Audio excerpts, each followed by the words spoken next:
আজকের ডেটে মানুষকে খুব স্বল্প সময়ের মধ্যে ধর্মের বিষ তাদের মধ্যে ঢুকিয়ে দেওয়া যায়, মানুষকে বিভ্রান্ত করা যায়। অপোজিশন লিডার যিনি মমতা বন্দ্যোপাধ্যায়ের আশীর্বাদ নিয়ে তৃণমূল কংগ্রেসের খেয়ে পড়ে আজকে বাংলার মাটি থেকে নিজেকে প্রতিষ্ঠিত করতে পেরেছিলেন, তারও যে মির্জাপুরের দশা হবে 26 সালে পরে সেটা নিশ্চিত।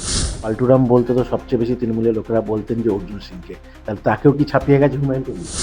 আমার ধর্ম আমি আমার মতো করে পালন করব, তার মানে এই নয় যে আমি অপরের ধর্মকে অসম্মানিত করব, অপরের ধর্মকে ছোট করে দেখব। বাংলায় যদি পাল্টুরাম শব্দটা কারো ক্ষেত্রে 100% প্রযোজ্য হয়, সেটা হচ্ছে হুমায়ুন কবির। নমস্কার, সময় 362 পর্দায় আপনাদের সকলকে স্বাগত।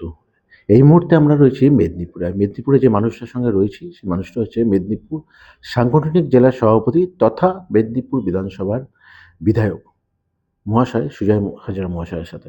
দাদা, আপনাকে স্বাগত সময় 362 পর্দায়। নমস্কার।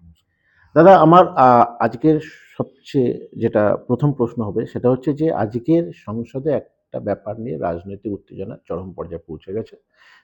বিকজ অফ দ্যাট, যে আজ নরেন্দ্র মোদী অর্থাৎ আমাদের প্রধানমন্ত্রী কিন্তু সংসদে বলেছেন বঙ্কিমচন্দ্র চট্টোপাধ্যায়কে বঙ্কিমদা বলে সম্বোধন করেছেন। তো আপনি কি বলবেন? দেখুন, এই কথাটা আমরা প্রথম থেকেই বলতে চেয়েছি যে বিজেপি বাস্তবে উত্তর ভারতীয় সংস্কৃতির একটি দল, যারা ভারতবর্ষের গণতন্ত্রকে মানে না, ভারতবর্ষের সংবিধানকে মানে না। আরএসএস থেকে তৈরি হওয়া 1984 সালে এই বিজেপি দল, যে আরএসএস ভারতবর্ষের মানুষ যাকে বাপুজি হিসেবে চিনত, ভারতবর্ষের মহাত্মা তার আত্মাকে যে খুন করেছিল নাথুরাম গডসে, সেই আরএসএসের প্রচারক, যে আরএসএস থেকে বিজেপির জন্ম। তো আমরা প্রথম থেকেই বলে এসেছি এই দলটি একটি উত্তর ভারতীয় সংস্কৃতির দল। বাংলার এরা কৃষ্টি, সংস্কৃতি, মনীষীদের জীবনচর্চা, শিক্ষা, সাহিত্য, সমাজ ব্যবস্থায় বাংলার মনীষীদের যে লড়াই ছিল এরা জানে না। তাই বিভিন্ন সময়েতে কখনো এরা রবীন্দ্রনাথ ঠাকুরকে, কখনো এরা কাজী নজরুল ইসলামকে, কখনো এরা স্বামী বিবেকানন্দকে, কখনো এরা রামকৃষ্ণ পরমহংস দেখে, কখনো এরা বন্দে মাতরম, যারা কয়েকদিন আগে রাজ্যসভায় আনতে চেয়েছিল যাতে বন্দে মাতরম আওয়াজটা বন্ধ হয়ে যায়, মমতা বন্দ্যোপাধ্যায়ের আন্দোলন এবং মমতা বন্দ্যোপাধ্যায়ের চিঠির পর চিঠি আজকে বন্দে মাতরম বিষয় 150 বছরের পূর্তি বিষয় নিয়ে প্রধানমন্ত্রী বলতে যাচ্ছেন। এবং অত্যন্ত লজ্জাস্কর ব্যাপার, এর আগে বারে বারে আমরা দেখেছি বাঙালি মনীষীদেরকে অপমান করার বিষয় বিজেপির তরফ থেকে। আজকেও যেভাবে প্রধানমন্ত্রী এবং তারপরে যিনি সংস্কৃতি মন্ত্রী কেন্দ্রের, একজন বলছেন বঙ্কিম দা, একজন বলছেন বঙ্কিম দাস চ্যাটার্জি, বোঝাই যাচ্ছে বারবারই আমরা বলছি আচ্ছা কি সমস্যা আছে। বঙ্কিমচন্দ্র চট্টোপাধ্যায় সাহিত্য সম্রাট, তো উনি তো বলতে পারতেন যে বঙ্কিম চট্টোপাধ্যায় উনি মনীষী, এই বন্দে মাতরম ওনার হাত দিয়ে তৈরি।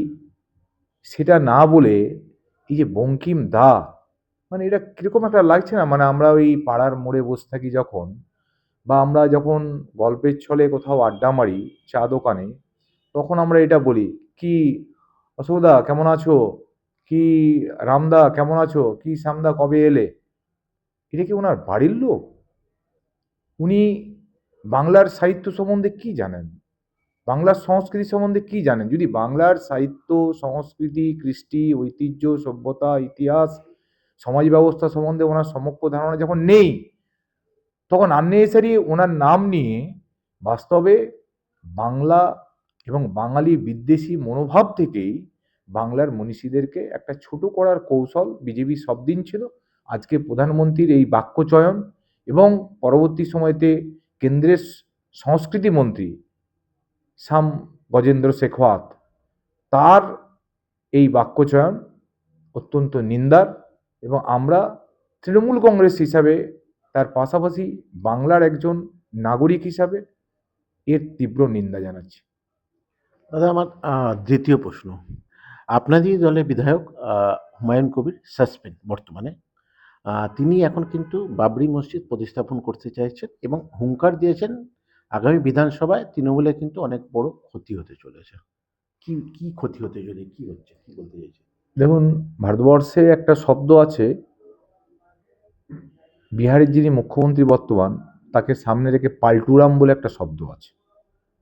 বাংলায় যদি পাল্টুরাম শব্দটা কারো ক্ষেত্রে 100% প্রযোজ্য হয়, সেটা হচ্ছে হুমায়ুন কবির। তো এই ধরনের পাল্টুরামের সম্বন্ধে কিছু বক্তব্য রাখা বা তার সম্বন্ধে চর্চা করাটা একদমই অনুচিত বলে আমি মনে করি। তাই আমি এই বিষয়ে বা এই হুমায়ুন কবিরের ব্যাপারে কোনো চর্চাও করতে চাইছি না, এবং তার এই সামগ্রিক যে চিন্তাভাবনা, তাকে আমরা আমাদের দলের বক্তব্য খুব ক্লিয়ারভাবে বলে দেওয়া হয়েছে। দলের তরফ থেকে যা ডিসিশন দল জানিয়ে দিয়েছে, নতুন করে এটা নিয়ে আমরা কিছু বলবো না। আপনি বললেন পাল্টুরাম। পাল্টুরাম বলতে তো সবচেয়ে বেশি তৃণমূলের লোকেরা বলতেন যে অর্জুন সিংকে। তাহলে তাকেও কি ছাপিয়ে গেছে হুমায়ুন কবির? না, অর্জুন সিং তো তৃণমূল কংগ্রেস ছিল, তৃণমূল কংগ্রেস থেকে বিজেপি গিয়েছিল, বিজেপি থেকে আবার তৃণমূল কংগ্রেস এসেছিল, তৃণমূল কংগ্রেস থেকে আবার বিজেপিতে চলে গেছে। হুমায়ুন কবির তো কংগ্রেস, তৃণমূল, বিজেপি, নির্দল সব পার্টি হয়ে গেছে। তো স্বভাবতই এই ধরনের লোকেরকে আলোচনার চর্চাতে যত কম আনা যায়, তত সমাজের জন্য মঙ্গল। দাদা, গতকাল কলকাতা ময়দানে লক্ষ্য কণ্ঠে গীতা পাঠ হয়েছে, আমরা প্রত্যেকে দেখেছি। এবং হুমায়ুন কবির কিন্তু আবার বলেছেন যে এবার হবে লক্ষ্য কণ্ঠে কুরআন পাঠ। তুই ধর্মের রাজনীতি হয়ে যাচ্ছে না কোথাও? দেখুন, আমরা তো এটাই বলতে চেয়েছি যে আমাদের মাননীয় মুখ্যমন্ত্রী বারবারই এটা বলেছেন, ধর্ম যে যার, উৎসব সবার।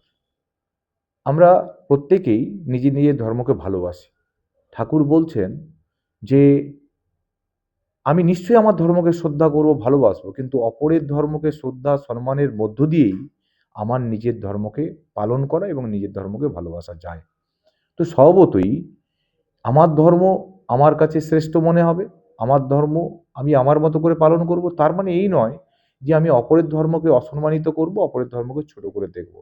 তো স্বভাবতই আমরা বারবারই বলতে চেয়েছি যে ধর্ম নিয়ে রাজনীতি কেন?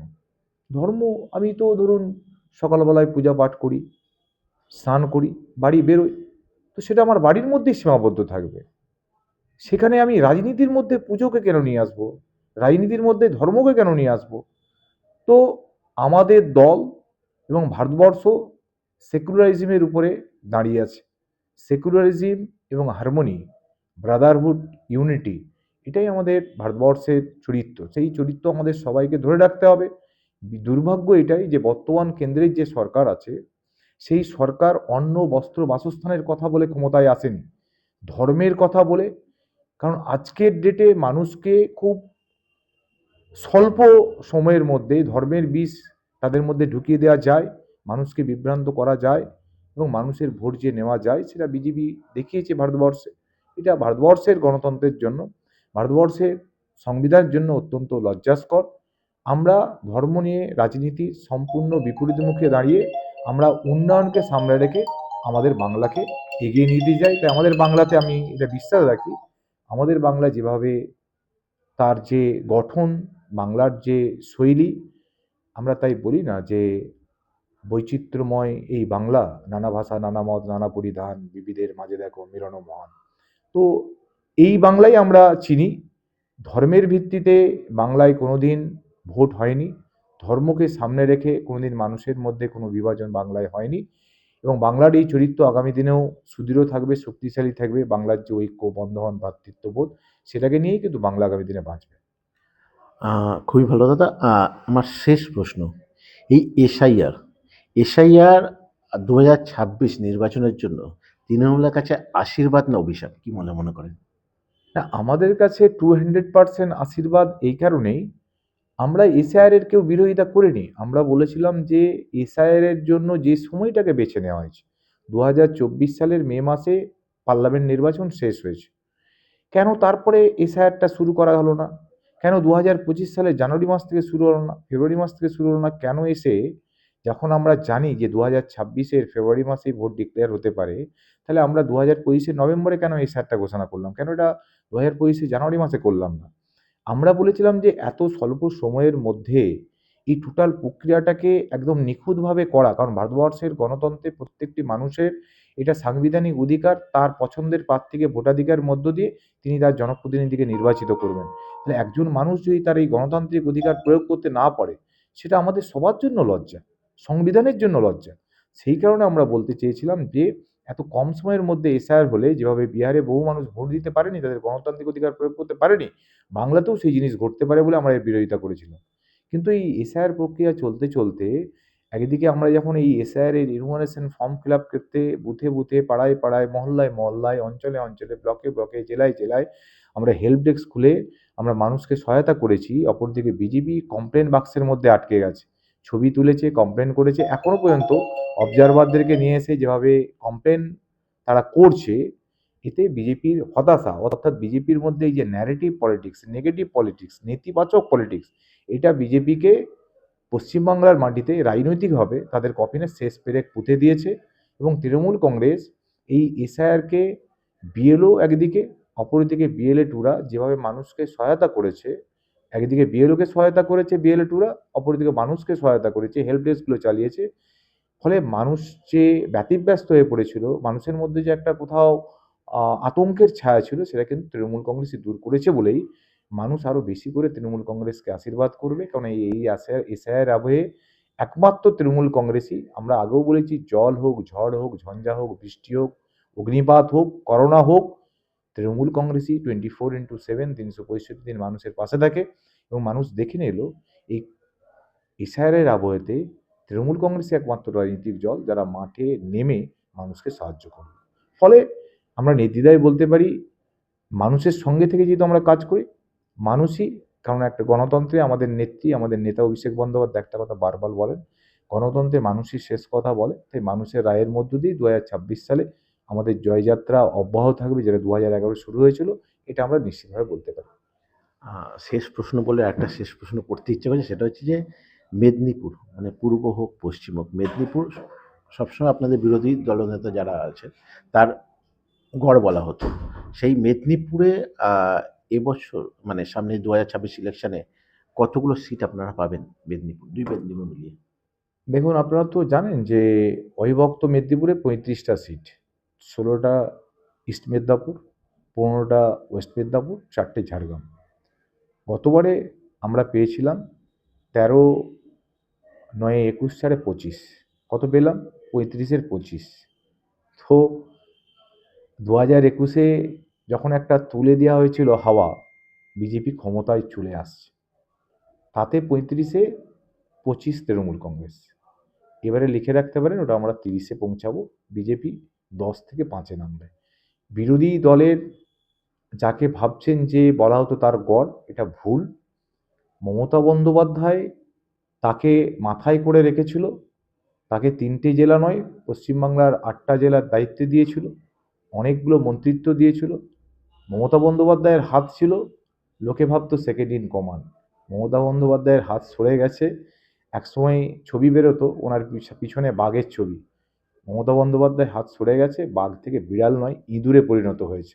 সেটা 26-এ মেদিনীপুরের মানুষ প্রমাণ করে দেবে যে মেদিনীপুরের মাটিতে যখন যখন গাদ্দারি শব্দটা উঠে এসেছে, মির্জাফর শব্দ উঠেছে, তাদের ঠিক বাংলার মির্জাফরের যে দশা হয়েছিল, এখনের এই গাদ্দার, যিনি অপোজিশন লিডার, যিনি মমতা বন্দ্যোপাধ্যায়ের আশীর্বাদ নিয়ে তৃণমূল কংগ্রেসের খেয়ে পড়ে আজকে বাংলার মাটি থেকে নিজেকে প্রতিষ্ঠিত করতে পেরেছিলেন, তারও যে মির্জাফরের দশা হবে 26 সালে পরে, সেটা মিলিয়ে নেবে।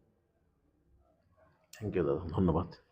তো আপনারা দেখতেই পেলেন যে এতক্ষণ আমরা কথা বলে নিলাম কিন্তু মেদিনীপুর সাংগঠনিক জেলা তথা বিধায়ক সুজয় হাজরা মহাশয়ের সঙ্গে। তিনি কিন্তু একটা কথা বারবার বললেন, যেটা তৃণমূলে কিন্তু খুব ভালো স্লোগান, যে ধর্ম যার যার, উৎসব সবার। তো ধর্ম থাকবে, উৎসব সবাই পালন করবে, বিভেদের রাজনীতি নয়, রাজনীতি করতে গেলে সবাইকে নিয়ে চলতে হবে। তো ক্যামেরা অভিরাম নস্করের সাথে হুসেন মিত্রের রিপোর্ট, আপনার আজকের সময় 365 মেদিনীপুর।